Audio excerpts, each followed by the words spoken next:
आज हम एक ऐसे मिसकॉन्सेप्शन की बात करेंगे जिसकी वजह से बहुत सारे लोगों को अपने पैसों से हाथ धोना पड़ा है। अमूमन होता क्या है, लेन देन के मामलात में हमें बताया जाता है और हमने सुन रखा है कि अगर आप किसी को पैसे उधार दे रहे हैं, उससे चेक ले लें तो आपके पैसे सेव हो जाते हैं और आपको वो वापस मिल जाएंगे, क्योंकि चेक के ऊपर बड़ी मजबूत FIR होती है और उसमें ज़मानत ही नहीं होती तब तक जब तक कि आपके पैसे आपको वापस ना मिल जाएं। ये एक इंतहाई मिसकॉन्सेप्शन है और ऐसा कुछ भी नहीं होता, क्योंकि जो FIR होती है वो क्रिमिनल लाइबिलिटी के जुमरे में आती है और FIR का मकसद आपकी रिकवरी हरगिज नहीं है। FIR का मकसद ये होता है कि एक बंदे ने जो फ्रॉड किया है, जो आपके ट्रस्ट को आपके तोड़ा है, उसको उसकी सजा दी जाए उसके किए की। उसका FIR का या किसी भी क्रिमिनल एक्शन का आपकी रिकवरी के साथ कोई ताल्लुक नहीं होता। रिकवरी के लिए क्या होता है कि आपको पैरेलल एक सिविल सूट फाइल करना पड़ता है अंडर ऑर्डर 37 CPC, और वो भी समरी प्रोसीडिंग होती है। 60 दिन के अंदर अदालत ने उसका फैसला करना होता है, डे टू डे हेयरिंग होती है। लेकिन सबसे अच्छी बात उसकी क्या है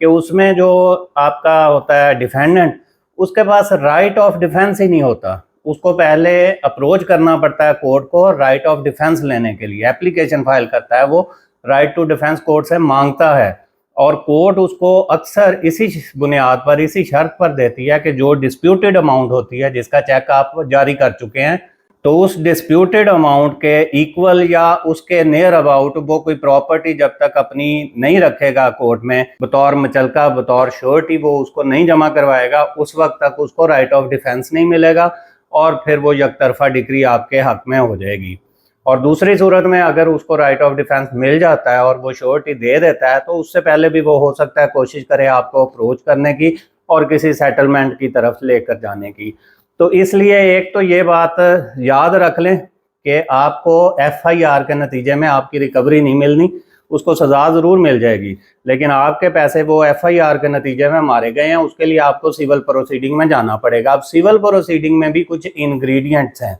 अभी एक रिसेंट जजमेंट को अगर हम देखें, 2024 PLD सुप्रीम कोर्ट 45, तो इसी की बेसिस पे अब एक हाई कोर्ट ने भी बड़ा अच्छा फैसला दिया है, इसी को रिलाय करते हुए, इसी जजमेंट पर रिलाय करते हुए। वो भी ऑर्डर 37 का था, मैपल लीफ का था, उनके किसी एम्प्लॉय, एक्स एम्प्लॉय के खिलाफ। तो कोई उन्होंने करप्शन की थी, गबन किया था उसने,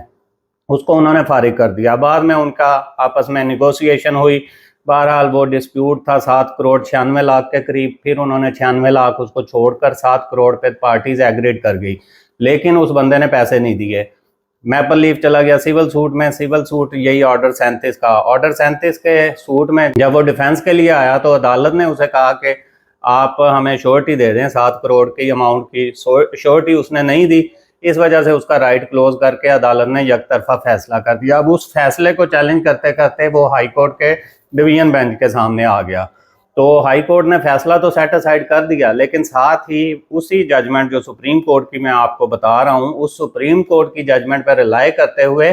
हाई कोर्ट ने यह कहा है कि सिर्फ चेक जो है उसकी बेसिस पे आप ये दावा जो है डिक्री नहीं हासिल कर सकते, और इसी तरह से 499 की जो FIR है वो भी सिर्फ चेक की बुनियाद पर सजा नहीं दे सकते जब तक कि कोई एग्रीमेंट ना हो। अब वो कह रहे हैं कि चलें वो तो FIR तो फिर भी हो जाएगी, चेक की बुनियाद पे भी हो सकती है, लेकिन यहाँ पे जो है आपका रिकवरी का सूट, इसके लिए आपको लेन देन प्रूव करना जरूरी है, और लेन देन सिर्फ चेक की बुनियाद पर आपका प्रूफ नहीं होता। उसके लिए आपके पास कोई रिटन एग्रीमेंट होना चाहिए, दोनों पार्टीज का कंसेंट होना चाहिए, कंसिडरेशन होनी चाहिए, यानी एक पार्टी की ऑफर हो, दूसरी की उसमें कंसिडरेशन हो, उसकी मद में फिर वो पेमेंट की गई हो, उसकी मद में वो चेक दिया गया हो और वो चेक डिसऑनर हो जाए, तो उस सूरत में आप ऑर्डर 37 का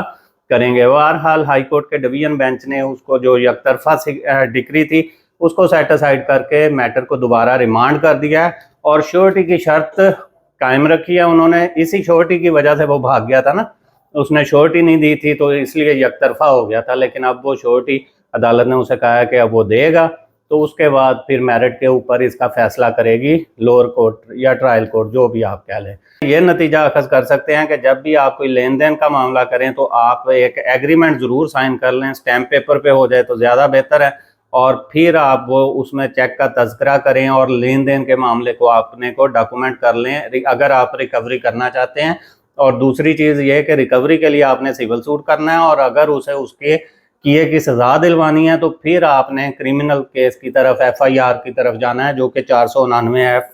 अंडर सेक्शन PPC होती है। इसी तरह की मज़ीद मालूमात शेयर करने के लिए मिलते हैं नेक्स्ट वीलॉग में। तब तक के लिए अपना ख्याल रखिएगा और अपने इस चैनल का अल्लाह हाफ़िज़।